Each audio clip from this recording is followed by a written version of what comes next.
Hello there guys, what is going on? SonOfChelsea back here again. Hope you're all doing well and keeping safe wherever you're watching this. Of course, Q&A time, answering your questions that you kindly submitted. So got some really good questions, wanted to do a Q&A as we are still kind of in the off season whenever this is uploaded. You know, of course, pre-season very imminent, but of course, you know, waiting for the Premier League season to get going, waiting for some big transfer news. So it'd be cool to answer some of your questions. In terms of added time, which I used to do weekly like last season and I think a little bit in 90-20 as well. I'm going to kind of make Q&As a monthly thing now so I can get as many questions as possible. I've got some new content coming in terms of a new show for 21-22 that I'm very excited to get going, a tactical show based on Chelsea's games. But I still want to do Q&As. I still love interacting with you guys and getting your questions. And I think if I do it monthly, I can get as many questions as possible. And sometimes, you know, if I'm doing it weekly, sometimes we can cover sort of similar ground. So just to let you know, sort of update in terms of content. But let's get into your questions. Make sure you hit that like button so new people can find the channel, subscribe button, notification bell, all that good stuff. But let's get into your questions. Firstly here from Tom on Twitter, who asks, Rice, I think you mean 80 million, obviously not £80. You know, of course we take Rice at £80, or Haaland at 200 million. Who is better value and who for their price do you think we're more likely to go for? Purely hypothetical, really don't care much about any actual info, just want your opinion. That's more fun. Obviously these are two players who are young and I think have a long way to go in terms of, you know, you think the levels both have already reached, you know, for a defensive midfielder in the Premier League. The amount Declan Rice has played senior football now is, you know, massive, I think, for his development, and you know that he can survive in the Premier League. And Haaland too, the goal rate he's getting at the moment is just absolutely insane. I think that 200 million, I don't know how anyone can live up to those standards, really. I've brought this up before, I think, on the channel when I've spoken about Haaland, is that I think the likelihood is that Chelsea, if we buy him, and does this matter or not, you know, but I think that the level of expectation I think all of us would have for a player of that amount of money, if you're saying 200 million, I think is just ridiculous. However, you know, what Chelsea have struggled with is not having a Diego Costa, you know, not having someone who clinically puts the ball in the back of the net a number of times. You know, if Haaland comes in for that amount of money and leads us to a Premier League title instantly, I don't think many people will be complaining about the fee. But Chelsea do know the risk of signing big strikers for big money and it not really working out. I do think Declan Rice, however, given his history with the club, I think for that amount of money, I know will annoy a lot of people. But I think the longevity of Declan Rice at Chelsea, I think, is big value.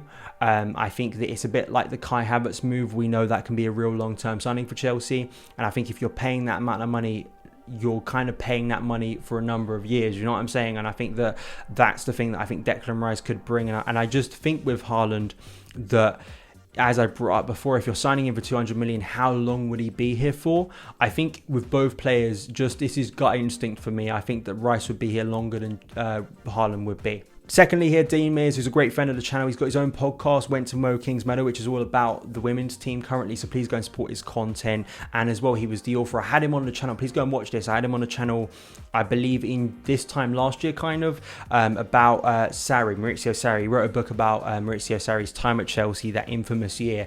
Cult Fiction, it's called. Please go and find the book. It's a great read in terms of Chelsea. But here's what he had to say and ask, what's more important, signing new players or getting rid of squad players on high wages, drink water, etc.? Yeah, I would say that getting rid of some of these squad players is massively important, and it works together, doesn't it? We've seen this before. You know, if you sell players, you know, Chelsea's policy and Marina's brilliant work is that you sell Morata for 60 million, you sell a Hazard for a lot of money. It really helps, you know, of course, the transfer window the following year. So yeah, selling a lot of these players is massively important. The struggle Chelsea have, I think, at times is because Marina's got so many good fees constantly. I wonder if sometimes, just based on what I'm seeing currently, is maybe we overvalue our players.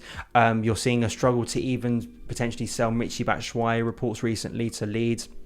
Some of these players that need to be sold. You've got the other problem currently as well of the reality of the market at the moment with the pandemic, is that a lot of clubs don't have the money to buy these players. So there is, I think, going to be some players who will likely have to go back out on loan, but we've got certain players who barely have any time left on their contract, the likes of Bakayoko, Zappacosta, the likes of Drinkwater too, who need to get moves this summer, and hopefully it can help finance other transfers for Chelsea to improve the first team squad. Thomas asks, since Gilmour is expected to go out out on loan. Do you think Chalobah is ready to cover the 4th midfield spot? Potentially. I've brought up Trevor Chalobah. He's had a really good loan move in France. A lot of admirers, I know Joe Tweedy, who I reference a lot on this channel, knows a lot about him and knows a lot about French football, and he speaks highly of his loan move. I think that, yeah, he will get a chance on a Thomas Tuchel, hopefully in pre-season. Some of these young players will.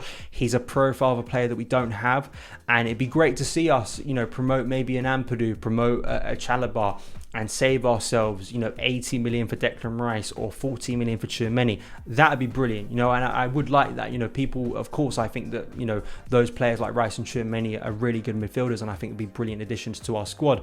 But I think that'd be really good, and the proof in recent years is that the likes of Mason Mount, Reece James, Tammy Abraham, Hudson-Odoi, Andreas Christensen, who gets forgotten as a homegrown player. All these players are saving the club a lot in transfer fees. So if that could work and Tuchel could get the best out of him, happy days, it really is. That Champions of Europe podcast, great podcast. Please go and follow it. I've been a guest several times. If we could only sign one out of a DM and a striker, what would you choose and how would it impact us? I think that one without the other takes us away from a top 4 battle, but both are needed for a title challenge, in my opinion.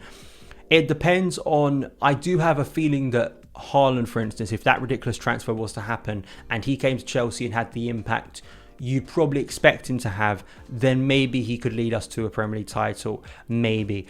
I do think that midfield area over 38 games, yeah. I mean, if we're letting Gilmour go out on loan, as the previous question was asking about who's going to replace Gilmour's spot in the team, and just the sort of profile you need in the Premier League in terms of Chelsea's inefficiencies in the league recently, and those problems that have cropped up in midfield. It's harsh to bring up because, of course, we just won a Champions League title, but I think in the Premier League it can be a different style of game, and Chelsea have faltered in that area previously. I do agree with you that I think both is the perfect transfer window and sets us up brilliantly, a bit like the 2014 transfer window did, those 2 key areas that needed investment.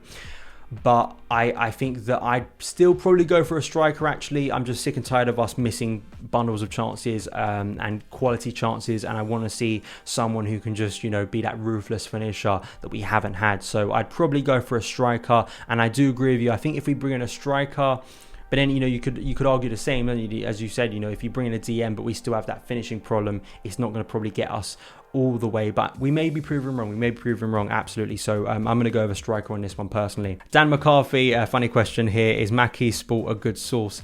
Absolutely. Please go and follow Dan McCarthy's work. I've had him on the channel before. Him and Cy Phillips, I think, growing their reputation and getting some really good info on Chelsea transfer news, so please go and support their work. And yeah, Dan McCarthy, I've had him on the channel. I had him on the channel pre the Champions League final, I think it was, and we discussed not only the Champions League final itself, which we eventually won, but we also spoke transfers. I think that's still a really good convo, even though we did it like a month ago. Please go and watch that, and obviously follow Dan's work, Dan and Simon's work. Now going over to the community page for some more questions. Jacquez, I hope I've got that pronunciation right. Apologies, mate, if I haven't. Any standout player from the Euros so far that you would like to see getting signed by Chelsea? No, I think there is a temptation absolutely to look at Euros and international tournament form and be sort of sucked in to think, yeah, this is the player that we need currently.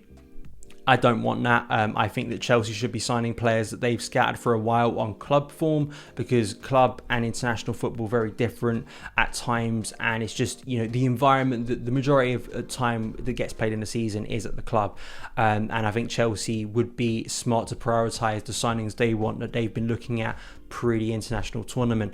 This has happened multiple times over the years, the James Rodriguez effect. James Rodriguez is a good player, but what he did at the World Cup in 2014 made him look like an astonishing player, like a generational talent that was going to take the world by storm. Real Madrid, pay a lot of money for him. He never really turns out to be that incredible player. I know that Dumfries, particularly as I say, a right wing back, is someone that's really excited fans this summer. But I'm looking at his club form.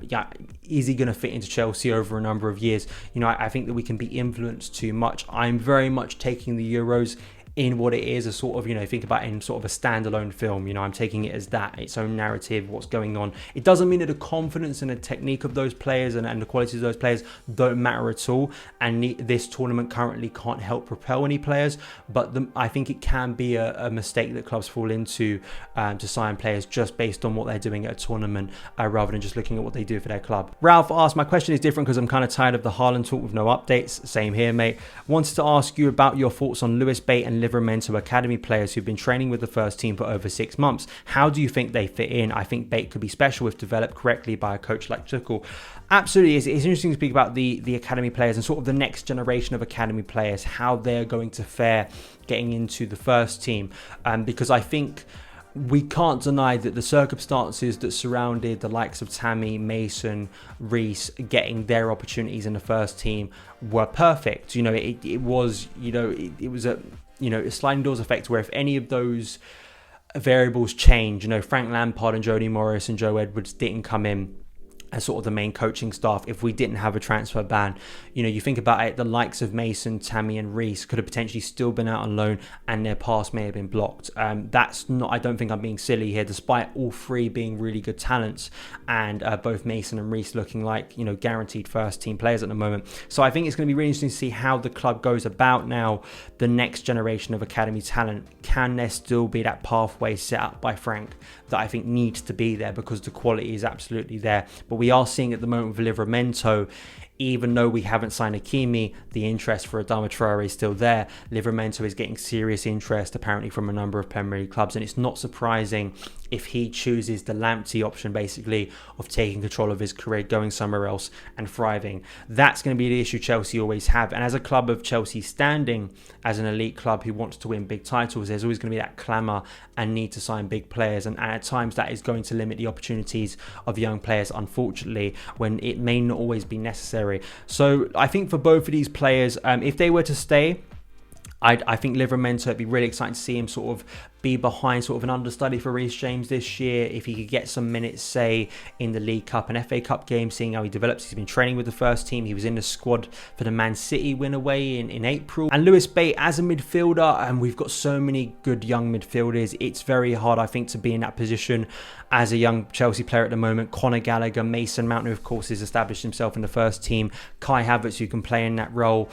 Tino Anjorin, the ability of Loftus-Cheek to come back. There are so many good names in midfield that I think make it difficult for players of Bates' sort of capacity. I think some of them, a majority of them, I don't think will make it, but maybe a loan move potentially. A loan move isn't always the worst thing in a cramped area, but it's why Gilmore, I think, is a decent loan move for him currently to go out and get that Premier League experience. So maybe for Bate, going out on loan is best for him at the moment. Potentially Livramento, it could be the same thing if we're going for Adama Traore, so we'll have to wait and see on both of these fronts. Callum asked, what was your overall opinion on Ruben's loan season? Fulham fans didn't really rate him, and at times I watched him, he was really below par. Very upsetting, but I think his time is up at Chelsea.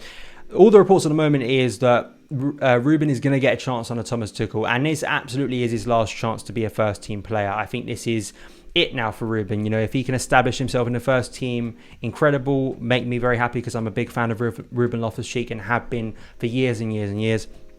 But yeah, I mean, last year, I think the biggest thing for Ruben last year is just fitness. It was getting a full season where he didn't have any major injuries. You can't underestimate the crippling effect of that injury.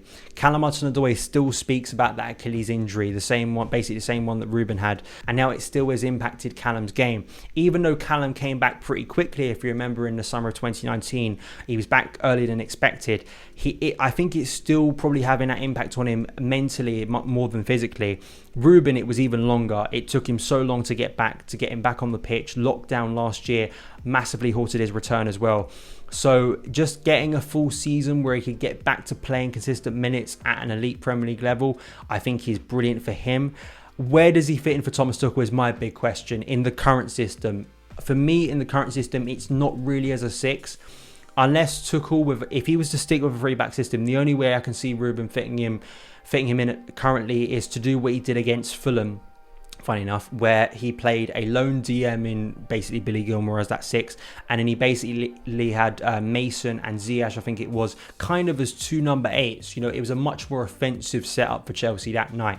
If Tuchel looks to do that a lot more next season, then absolutely we know that Ruben can fit in on the left side of a sort of a midfield 3. So I'd have him there. In the current formation, he kind of has to be one of the front 3 for me. I don't really see him as a number 6 but then you are limiting his game. This is the issue with Ruben, because I think he is the best in the left of a midfield 3 in mainly a 4-3-3, where he was under Maurizio Sarri for that short period of time where he was incredible. Because what Ruben does brilliantly is He kind of has to be deeper in the pitch for me to really have an impact, be able to make those driving runs from deep, those 1-2s, the way he can accelerate in a short space of time to go from a standing position to a really fast, burst of pace is really important to his game.